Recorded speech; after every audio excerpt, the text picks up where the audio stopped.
प्यारे विद्यार्थियों, good morning. आज हम संविधान सभा के विगत क्लास में पढ़े गए अध्ययन की कड़ी में आगे बढ़ते हुए भारत स्वतंत्रता अधिनियम 1947 के बाद संविधान सभा में हुए परिवर्तन तथा संविधान सभा की समितियों का अध्ययन करेंगे। 3 जून 1947 को माउंटबेटन योजना आई। माउंटबेटन योजना पर आधारित भारत स्वतंत्रता अधिनियम 1947 के द्वारा संविधान सभा में निम्न 3 परिवर्तन किए। पहला, संविधान सभा संप्रभु निकाय बना जो अपनी इच्छा से संविधान बना सकती थी। ये सभा किसी भी देश के साथ संबंध रखने या न रखने के लिए स्वतंत्र थी। दूसरा परिवर्तन इसमें यह हुआ कि संविधान सभा संविधान बनाने के साथ साथ कानून निर्माण का कार्य भी करती थी। इन दोनों कार्यों को अलग अलग दिन करना था। जब संविधान सभा संविधान निर्माण का कार्य करती थी तो डॉक्टर राजेंद्र प्रसाद शर्मा इसकी अध्यक्षता करते थे, और जब ये संविधान सभा कानून निर्माण का कार्य करती थी तो उस समय इसकी अध्यक्षता जीवी मावलंकर करते थे। याद रहे, जीवी मावलंकर लोकसभा के प्रथम अध्यक्ष थे और डॉक्टर राजेंद्र प्रसाद शर्मा भारत के प्रथम राष्ट्रपति थे। इस प्रकार संविधान सभा भारत की पहली संसद बनी जो संविधान निर्माण होने तक अर्थात 26 नवंबर 1949 तक दोनों कार्य करती रही। तीसरा परिवर्तन इसमें यह हुआ कि संविधान सभा की सदस्य संख्या जो कैबिनेट मिशन के अंतर्गत 389 थी, अब 389 389 के स्थान पर ये संख्या 299 हो गई। कुछ पुस्तकों में ये संख्या 324 भी दी गई है। उसको स्पष्ट करते हुए हम ये देखते हैं कि 324 सीटें मुस्लिम लीग को इंक्लूड करने के बाद में निर्धारित की गई थी। चूंकि मुस्लिम लीग के सदस्यों ने संविधान सभा का बहिष्कार किया था, इसलिए ये सदस्य संख्या 299 निर्धारित की गई। इन 299 सदस्यों में से 296 प्रांतों से चुने जाने थे। इनके स्थान पर अब सदस्य 229 हो गए तथा देशी रियासतों से 93 के स्थान पर 70 सदस्यों का प्रावधान किया गया। इस प्रकार 229 प्लस 70 बराबर 299 सदस्यों का प्रावधान किया गया। संविधान निर्माण और कानून निर्माण के अतिरिक्त संविधान सभा ने निम्न कार्य किए, क्योंकि उस समय जो भी बड़े निर्णय करने थे, जो भी कार्य करने थे, शासन से संबंधी हो चाहे नीतिगत फैसले लेने हो, वो सब कार्य संविधान सभा द्वारा ही किए जाने थे। इसलिए संविधान सभा ने निम्न कार्य किए। पहला, इसने मई 1949 में राष्ट्रमंडल में भारत की सदस्यता का सत्यापन किया। राष्ट्रमंडल ऐसे देशों का एक संगठन है जो कभी ब्रिटिश उपनिवेश रहे। चूंकि आपस में सहयोग और सद्भाव के लिए इसकी सदस्यता की आवश्यकता महसूस की गई, इसलिए संविधान सभा ने 1949 में भारत की सदस्यता का सत्यापन किया।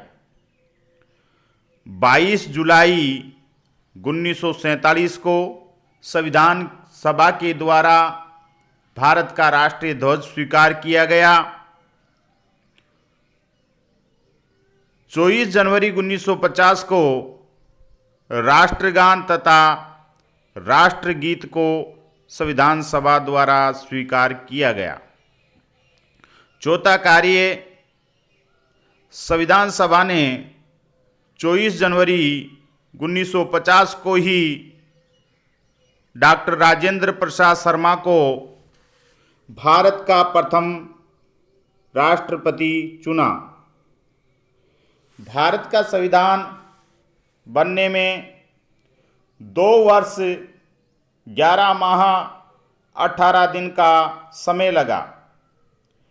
इस दौरान संविधान सभा के 11 सत्र हुए। 60 से अधिक देशों के संविधानों का तुलनात्मक अध्ययन किया गया। उसके आधार पर एक प्रारूप तैयार किया गया, जिस पर 114 दिनों तक विचार हुआ। संविधान सभा के सदस्यों ने 24 जनवरी 1950 को अंतिम बैठक कर इस पर हस्ताक्षर किए। इसी दिन संविधान सभा को विघटित कर दिया और ये विघटन के पश्चात इसे अंतरिम संसद में परिवर्तित कर दिया गया। याद रहे, प्रथम आम चुनाव तक संविधान सभा ही अंतरिम संसद के रूप में कार्य करती रही। अंतरिम संसद का कार्यकाल 26 जनवरी 1950 से 17 अप्रैल 1952 तक है। मई 1952 में नई संसद का गठन हुआ। अब आता है संविधान सभा की समितियों का वर्णन। चूँकि संविधान सभा को अनेक कार्य करने थे, इसलिए अलग अलग सदस्य के अध्यक्षता में कमेटियों का गठन किया गया। संविधान निर्माण से संबंधित कार्यों के लिए जो समितियां बनी, उन समितियों का वर्णन इस प्रकार है। इनमें से प्रमुख जो समितियां थी, वो पहली थी संघ शक्ति समिति। संघ शक्ति समिति संघ को क्या अधिकार होंगे, क्या शक्तियां होगी, इसका निर्धारण करने के लिए पंडित जवाहरलाल नेहरू की अध्यक्षता में गठित की गई। दूसरी जो समिति थी वह है संघीय संविधान समिति।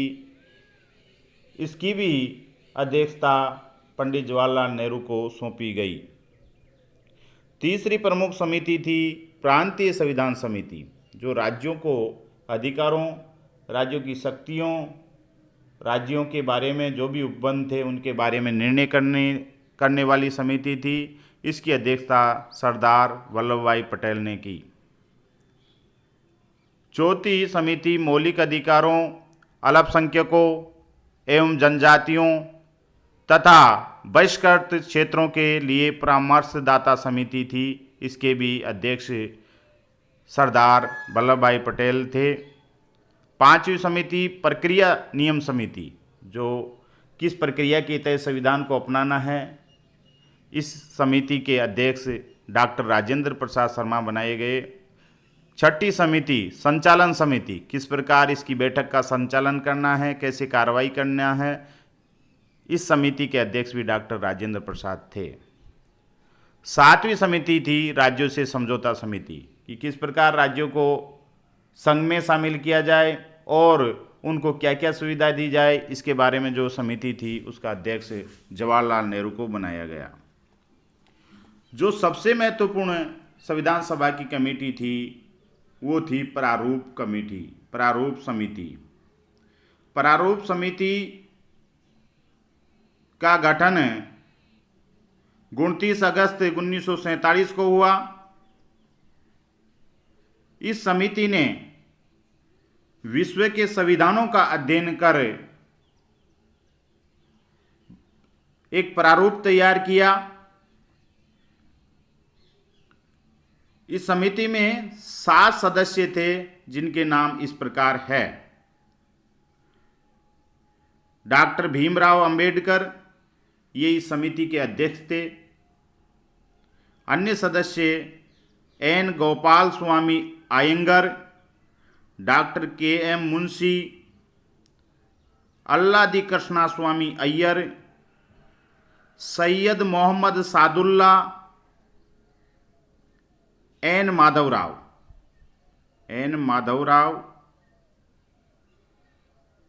बीएल मित्र के स्थान पर संविधान सभा के सदस्य बने, क्योंकि बीएल मित्र ने स्वास्थ्य कारणों से प्रारूप समिति से त्याग पत्र दे दिया था, इसलिए उनके स्थान पर एन माधवराव को चुना गया। 7वें सदस्य थे इसके टीटी कृष्णामाचारी। टीटी कृष्णामाचारी इस समिति में 1948 में आए जब डीपी खेतान की मृत्यु हो गई थी। इससे पहले डीपी खेतान प्रारूप समिति के सदस्य थे। इस समिति ने भारतीय संविधान का प्रारूप तैयार किया, जिसे फरवरी 1948 में प्रकाशित किया गया। इसी प्रारूप के आधार पर भारतीय संविधान का निर्माण हुआ। चूँकि प्रारूप समिति के अध्यक्ष डॉक्टर भीमराव अंबेडकर थे और भीमराव अंबेडकर की सक्रियता तथा प्रारूप तैयार करने के कारण उन्हें भारतीय संविधान का पिता व आधुनिक मनु की उपमा दी जाती है।